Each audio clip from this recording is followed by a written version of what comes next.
로마서 12장 10절과 11절 두 절의 말씀을 함께 봉독하겠습니다.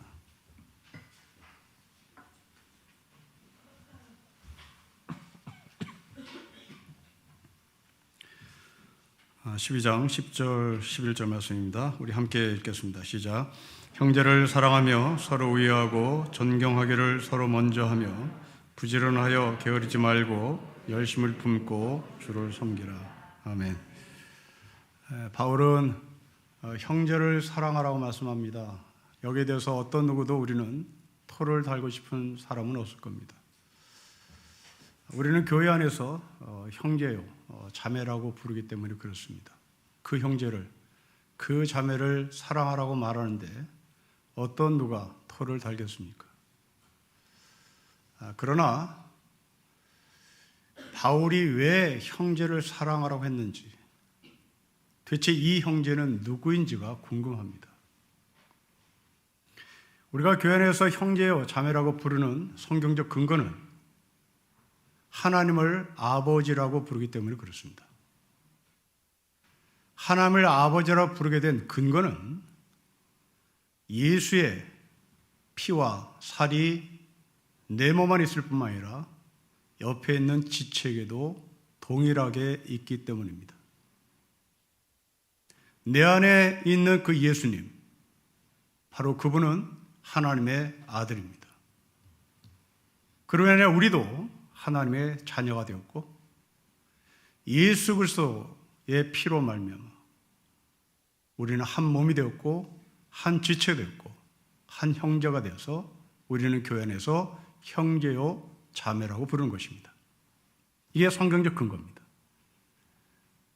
그러나 과연 바울은 예수의 피로 한 몸이 된 형제요 자매를 사랑하라고 하는 것일까? 저는 동의하지 않습니다. 적어도 오늘 본문에서 말씀하시는 형제는 그런 사람이 아닙니다. 로마서 12장은 교리를 말씀하시는 것이 아니라 실천을 말하는 출발입니다.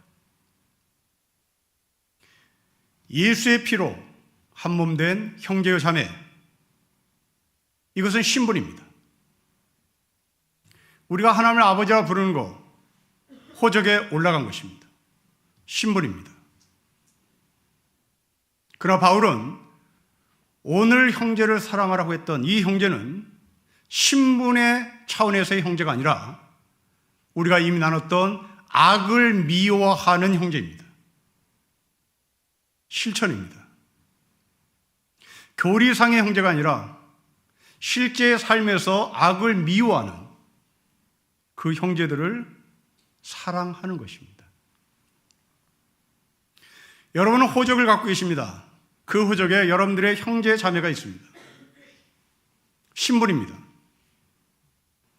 그러나 지금 여러분들의 호적에 올라와 있는 그 형제와 자매들을 지금도 끝까지 사랑하는 사람이 있는가 하면 남들보다 더 먼 관계로 아예 연락조차도 하지 않고 사는 지체들이 있습니다. 왜 그렇습니까? 그 기준은 실천입니다. 그 기준은 행동입니다. 아버지를 나한테 맡기고 어머니를 나한테 맡기고 쳐다보지 않는 형님, 쳐다보지 않는 동생, 그것은 호적으로서는 신분으로서의 형제지만 실제로는 서로 연락을 지내지 않습니다. 로마 교회 안에는 이 두 종류의 사람이 있었습니다. 하나는 신분의 형제, 하나는 실천의 형제. 하나님을 아버지라고 부르며 호적에 등록된 사람, 신분의 형제, 실제 악과 싸우며 악을 미워하는 실제의 형제가 있습니다. 여러분들은 신앙생활이 뜨거울 때 이 실천의 형제를 만난 적이 있을 겁니다. 그리고 그들과 함께 밤을 새워 우리가 하나님 나라를 어떻게 만들어갈 것인가, 서로 동역하자고, 서로 연대하자고, 서로 힘을 합치자고 외쳤던 적이 있습니다. 그러나 그 친구들이 지금 다 사라졌다면, 그리고 그 친구와 여러분들이 연락을 하지 않는다면, 그 연락을 끊고 산다면 그 이유가 무엇인지를 다시 점검해 보십시오. 우리는 지금 사순절을 보내고 있습니다. 여러분 가운데 사순절을 보내는 사람이 있을 겁니다. 사순절을 지키는 사람이 있을 것입니다. 성도 여러분, 여러분들은 사순절을 보내는 사람입니까? 여러분들은 사순절을 지키는 사람입니까? 아니면 사순절 자체가 무엇인지도 모른 채 아무 상관없이 여러분들의 삶을 살고 계십니까? 이 사순절을 지내는 우리 가운데 세 종류의 사람이 있을 것입니다. 사순절이 뭔지도 모르는, 하루 종일 사순절에 대해서 사자도 기억하지 못하는 사람들, 아니면 사순절을 보내는 사람들, 아니면 사순절을 지키는 사람이 있을 것입니다. 사도는 말합니다. 사순절을 지키는 사람 사랑해라. 사순절을 지킨다는 게 무엇입니까? 예수님께서 악을 위하여, 그리고 우리의 죄를 위하여 십자가에 달려 돌아가신 것입니다. 그 십자가에 달려 돌아가신 예수의 뒤를 따르는 것, 바로 그것이 사순절을 지키는 삶입니다. 십자가 나와 아무 상관이 없다, 사순절이 뭔지도 모르는 사람입니다. 그래, 십자가가 있지 사순절을 보내는 사람입니다. 그러나 나는 이 십자가를 따라야 된다, 나는 내 안에 있는 악과 싸워야 한다, 나는 악을 미워야 된다 외치는 자는 사순절을 지키는 사람입니다. 우리 이번 달 에스라서를 묵상합니다. 월삭 새벽기도 시간에 에스라 1장을 나눴습니다. 고레스 왕이 이스라엘 백성들을 고향 땅으로 돌려보냅니다. 그리고 그들에게 미션을 줍니다.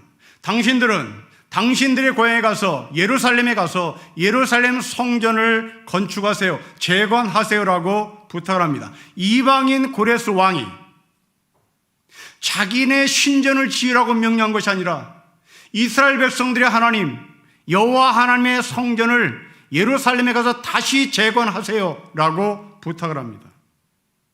그리고 성경은 이 고레스의 명령에 따르겠다고 나선 자원하고 헌신한 사람들 명단을 기록합니다. 그들의 명단은 유다 족장, 베냐민 족장, 제사장, 그리고 레위 사람과 함께 하나님께 감동을 받은 사람들이 나섰다고 기록합니다. 자, 여러분, 이스라엘은 12지파로 구성되어 있는 민족입니다. 그런데 예루살렘 성전을 재건하라고 부탁한 고레스의 명령에 헌신하기로 나선 사람들은 불과 3지파밖에 없습니다. 나머지 지파는 어디 갔을까요? 나머지 12지파는 어디로 사라졌습니까? 그렇습니다. 70년의 바벨론의 삶은 그 9개의 지파의 정체성을 지키는데 역부족했던 겁니다. 그들의 정체성은 70년 포로의 삶에서 다 사라지고 말았습니다. 코로나를 2년 이상 지금 보내고 있습니다. 2주 후면 모두 다 마스크를 벗을 것이라고 지금 예측합니다. 대한민국은 세계에서 가장 먼저 코로나 해제 국가로 선정될 것이라는 세계 여론의 평가가 있습니다. 이제 우리는 곧 마스크를 벗고 같이 밥을 먹고 같이 교제할 날이 얼마 남지 않았습니다. 기쁩니다. 그리고 신날 것입니다. 그러나 목사님, 저는 그 기쁨보다 염려가 됩니다. 제가 하는 염려는 70년 바벨론의 삶에서 사라진 9개의 지파처럼 2년 동안 사라진 사람들, 부지기수로 많을 겁니다. 이들은 다 어디 갔을까요? 지금 청년들은 20명밖에 예배를 나오지 않습니다. 온라인으로 20명이 시청합니다. 합쳐서 40명입니다. 다 사라졌습니다. 하나님 나라의 재건을 위하여, 하나님 나라의 건설을 위하여 하나님께서 우리를 자녀로 삼으셨고, 이제 사순절의 삶을 지키라고 말씀하시고, 그리고 하나님 나라를 건설하라고 말씀하신 그 말씀에 힘입어 우리가 자원하고 나온 주의 백성들인데 9개 지파가 사라지듯이 여러분들의 자녀는 사라졌을 겁니다. 여러분들의 남편 사라졌을 겁니다. 이런 사람을 사랑하라. 네, 포괄적으로 사랑해야 하는 겁니다. 그런데 오늘 본문에서 말씀하시는 형제 사랑은 그 포괄적인 하나님을 아버지로 부르는 형제들 사랑이 아니라 이제 더 좁게 사순절을 지키는 자들, 하나님 나라를 위하여 헌신한 자들, 악을 미워한 자들, 바로 그들을 사랑하라고 말씀하는 겁니다. 이 주에 우리는 어떤 꼴이 나타날지 기쁨보다는 걱정이 앞섭니다. 그러면 우리는 그 가운데서 악을 미워하는 형제들을 사랑해야 될 것인데 그 사랑을 어떻게 할 것인가?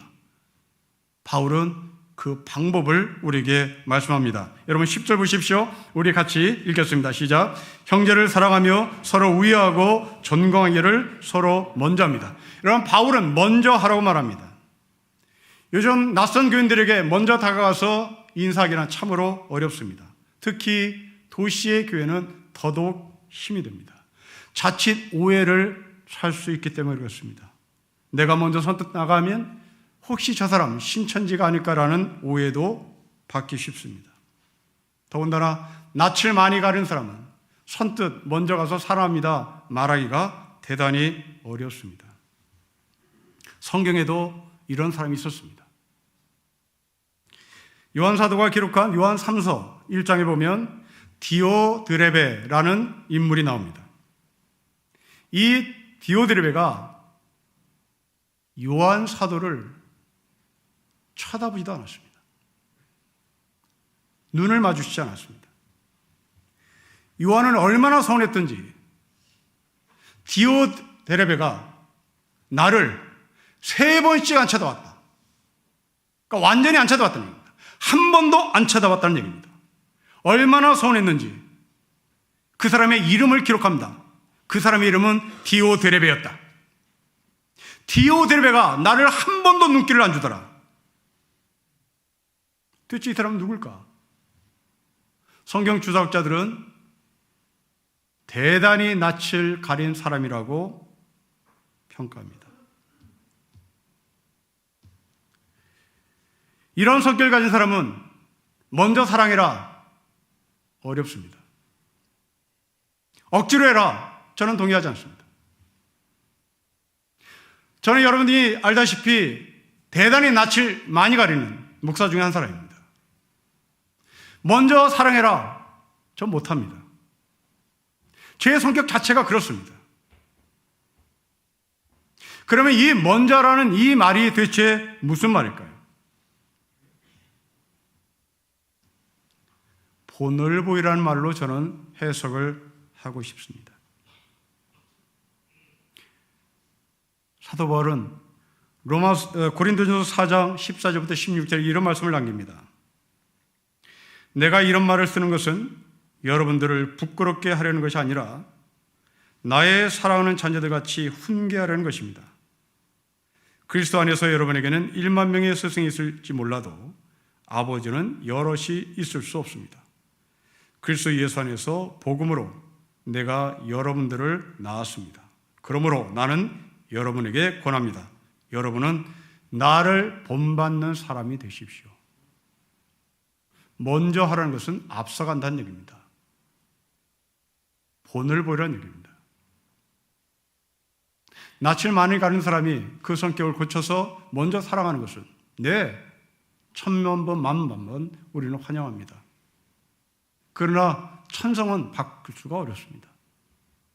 낯을 가린 사람이 언제 그랬냐는 듯이 친근하게 다가가는 것은 자기를 감추는, 사업하는 분들만 가능한 것입니다.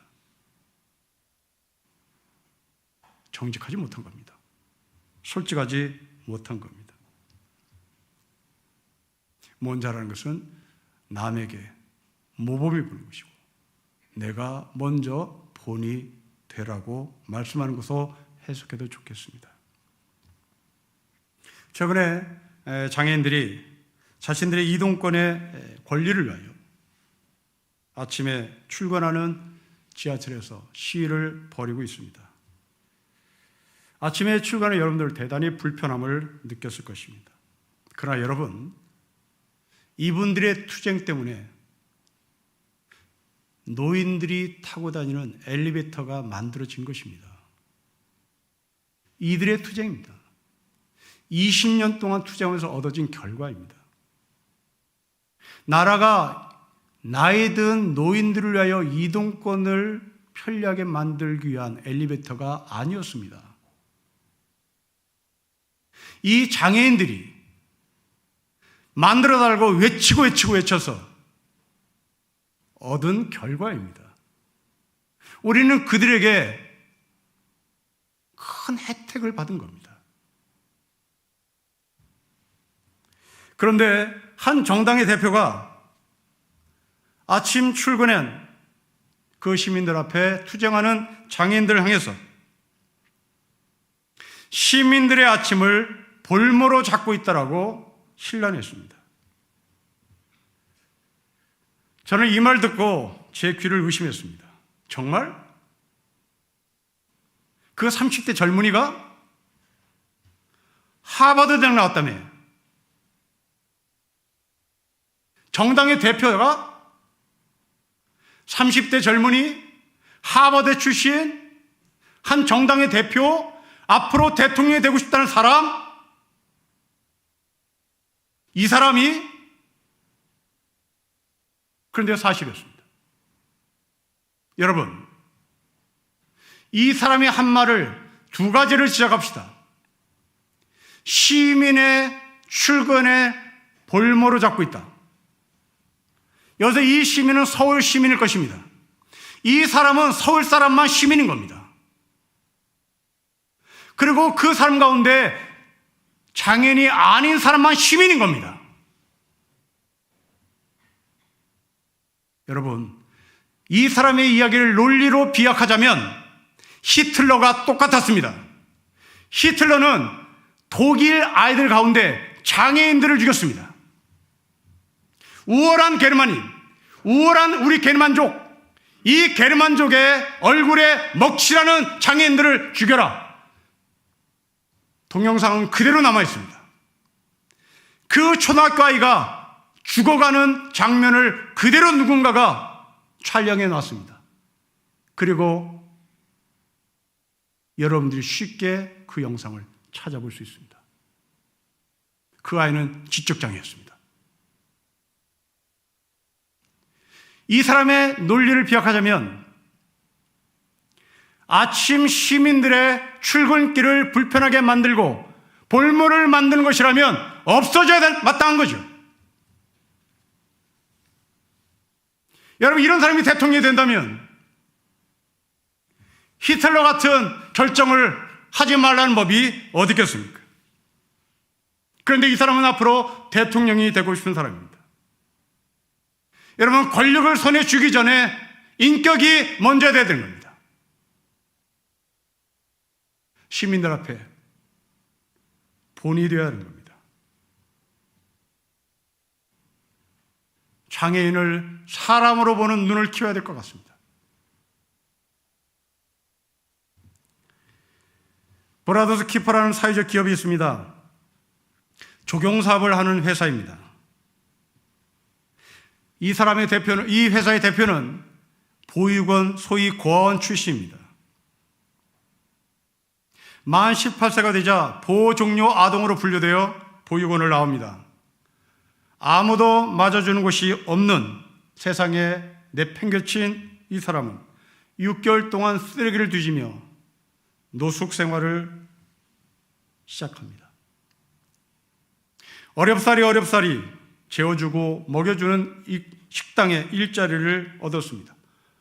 요리사가 되고 싶어 부지런히 요리를 배웠습니다. 그런데 어느 날 경찰로부터 전화가 왔습니다. 경북 안동에 있는 고아원에 컴퓨터가 도둑 맞았는데 혹시 이 사람이 유력한 용의자로 올라왔으니 경찰 조사를 받으러 나오십시오. 자신이 보육원 출신이라는 것을 알게 된 사장은 그날부로 이 사람을 해고시켰습니다. 이 사람의 어릴 적 기억입니다. 초등학교에서 선생님이 가정 환경 조사를 할 때 엄마 없는 사람은 왼쪽 손을 들어라. 아빠 없는 사람은 오른쪽 손을 들어라. 이 아이는 양손을 다 들어야 했습니다. 중학생 때에는 복수심에 가방에 칼을 넣고 다녀 사람을 쥐고 싶은 마음이 넘쳤습니다. 그러나 정말 감사하게도 이 사람은 잘못된 길로 들어서지는 않았습니다. 보육원에 있는 자기 후배들을 돌보고 싶었기 때문입니다.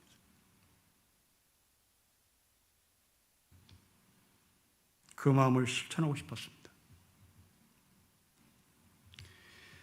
보육원에 사는 자기의 후배들의 삶에 자신이 본이 되고 싶었던 것입니다.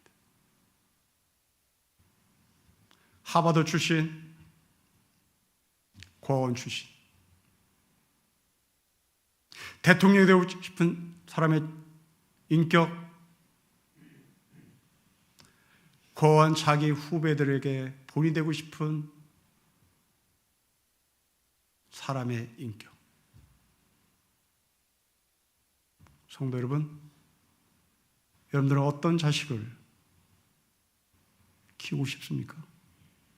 여러분들의 아들은 어떤 사람이 되기를 원하십니까? 바울은 본이 되라고 얘기합니다.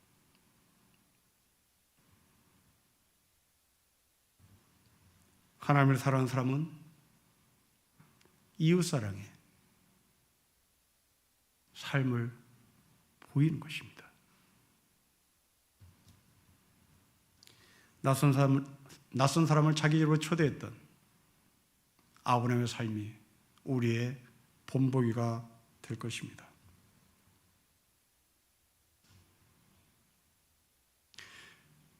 우리 교회 자매는 엘리베이터가 없는 5층 아파트에 살고 있습니다. 그리고 자신의 집은 5층입니다. 엘리베이터가 없어 택배를 배달하기 위해 올라오는 그 택배 아저씨들을 위하여 우리 교회 자매는 아이스박스에 항상 시원한 음료수를 넣어둡니다. 정말 미안한데, 엘리베이터가 없어서 정말 미안한데 여기까지 배달해 주셔서 감사하니 제가 드릴 것이 이것밖에 없어 이것이라도 드시고 목을 축이십시오.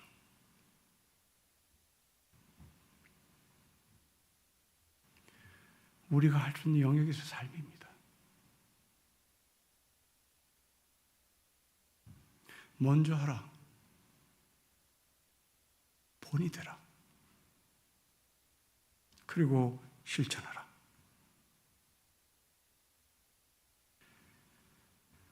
실교회 성도가 다 이렇게 살았으면 참 좋겠습니다. 두 번째로, 먼저 사랑하는 사람은 자신의 그 섬김을 남과 비교하지 않는 사람입니다. 여러분, 바울을 보십시오. 바울은 자신을 사도 중에서 가장 작은 자라고 얘기합니다. 자신을 사도라 칭함을 받을 수 없을 정도로 별 볼 없는 사람이라고 말합니다. 베드로처럼 야고보처럼 예수님을 직접 따라다니는 사람도 아닙니다. 그런데 베드로보다 야고보다 훨씬 많은 하나님의 나라의 사역을 감당했던 사람입니다. 그럼에도 불구하고 이 사람은 베드로가 나만큼 했어? 야고보가 나만큼 했어?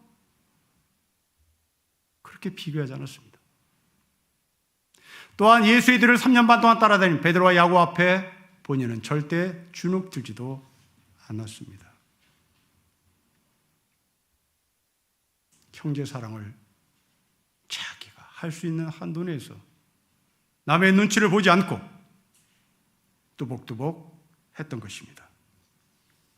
여러분, 성경에 주눅을 들지 않았던 사람 찾아보라고 하면 아마도 수로보니게 여인일 것 같습니다. 헬라 사람입니다. 이 여자가 예수님에 대한 소문을 듣습니다. 그때 자기의 자식이 귀신 들렸기 때문입니다.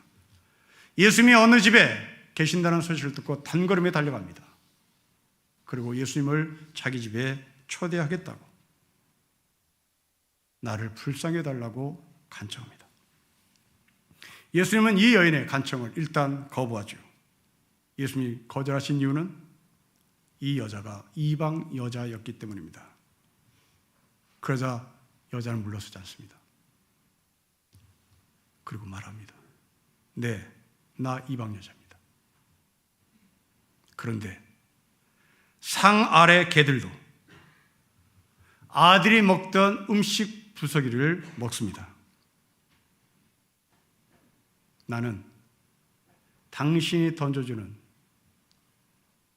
음식도 먹을 준비가 되었습니다. 나는 이방인이라서 위대한 앞에 주눅 들고 싶지 않습니다. 나에게 먹을 것을 주십시오. 여러분, 또 한 사람이 있습니다. 가나안에 들어가 정탐했던 정탐꾼들입니다. 가나안에 들어갈 수 있느냐 없느냐를 알아보라고 지시를 받은 사람들은 모세의 지시하에 들어가 정탐하고 보고하러 모세 앞으로 나옵니다. 한 그룹은 주눅이 들었습니다. 우리가 살펴보니 가나안 사람에 비교해서 우리는 메뚜기 같은 존재입니다. 불가능합니다. 못합니다.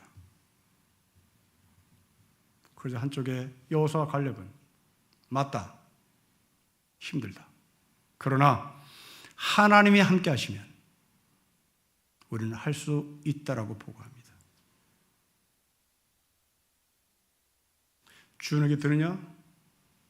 주눅이 들지 않느냐? 현실을 객관적으로 파악하느냐? 그것을 뛰어넘어 그 현실 앞에 무릎 꿇지 않느냐?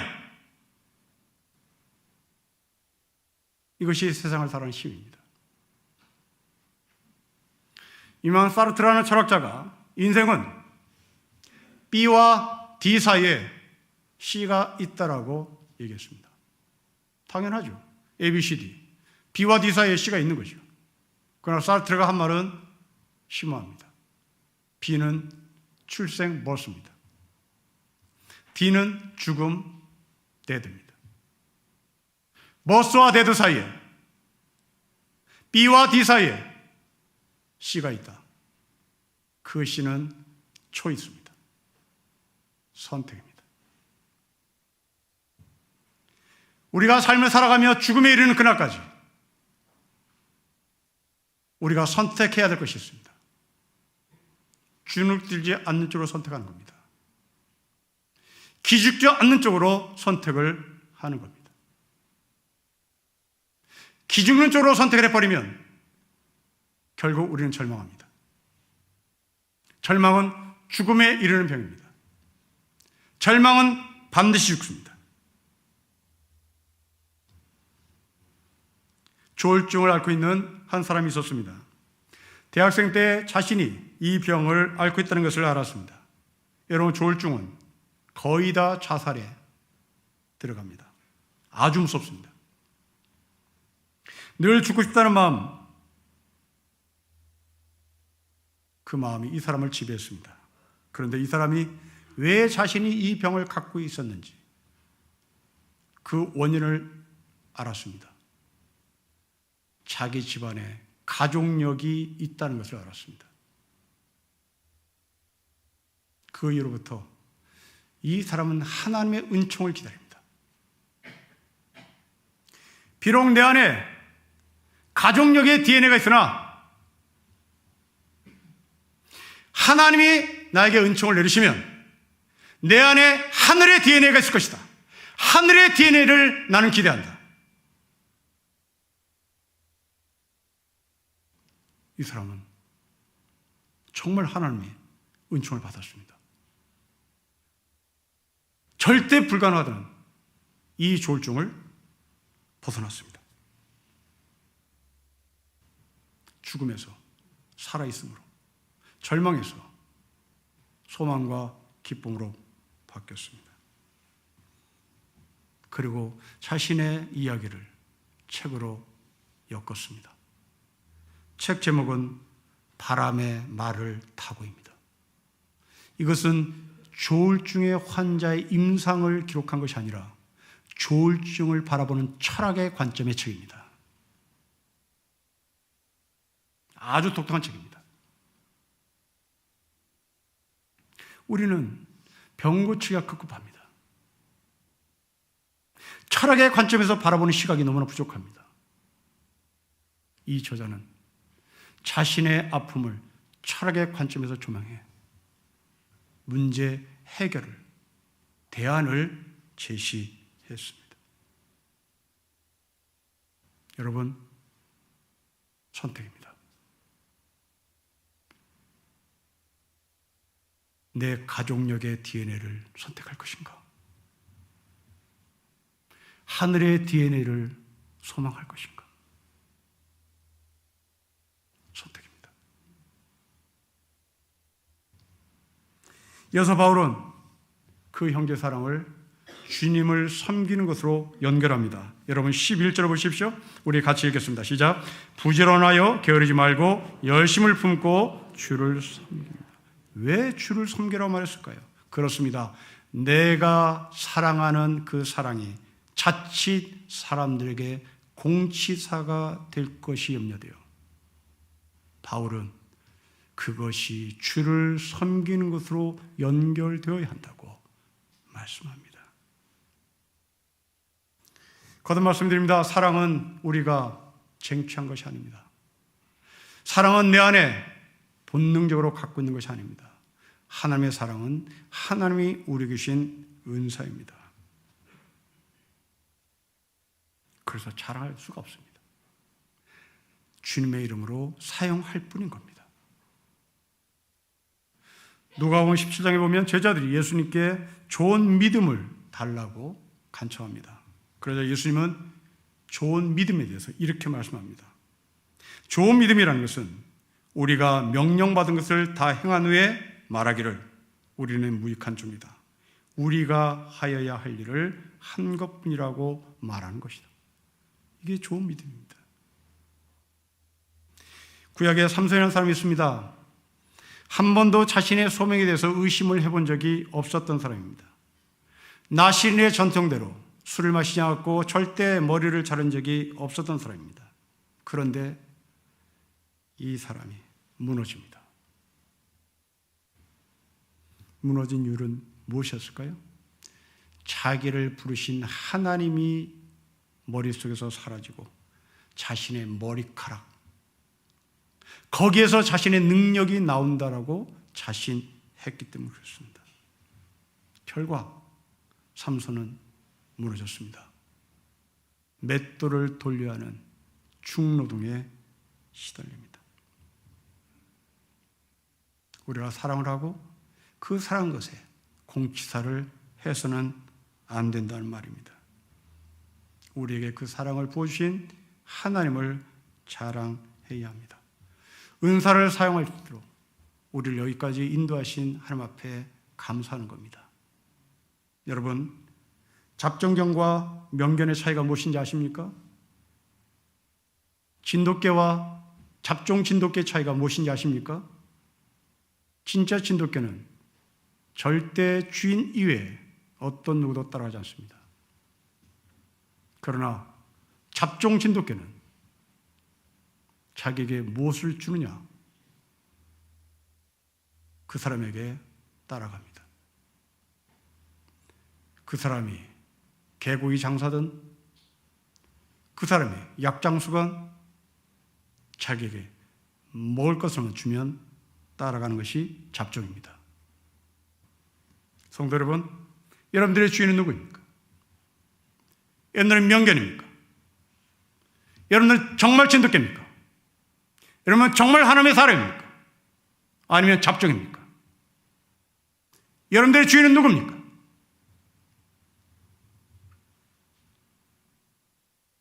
살기 좋은 여러분들의 집입니까? 노후대책 마련한 보험입니까?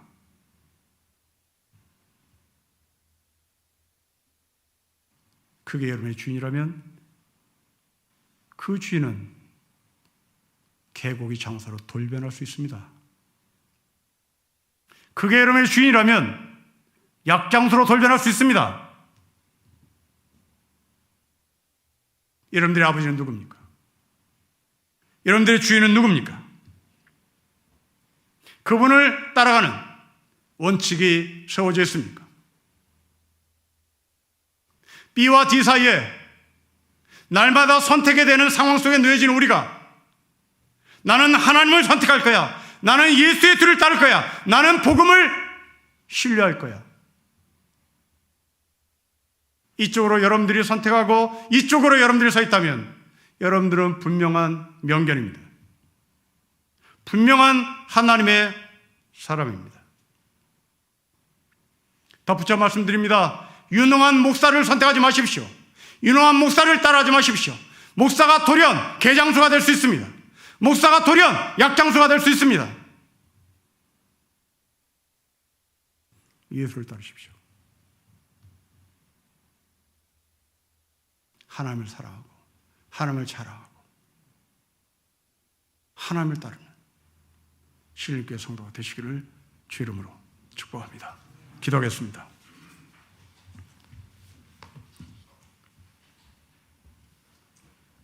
신분과 명목의 형제가 아니라 악을 미워하고 악과 투쟁하고 악과 싸우는 형제를 우리가 함께 동역하며 사랑하겠습니다. 그리고 그 사랑이 나의 공치사가 되지 않게 하여 주를 섬기는 것으로 연결시키겠습니다. 내 안에 있는 사랑은 내가 얻은 것이 아니라 하나님께서 나에 주신 은사인 것을 고백하오니 사랑의 은사를 주님의 이름으로 활용하게 하옵소서. 주 예수 그리스도의 이름으로 기도합니다. 아멘.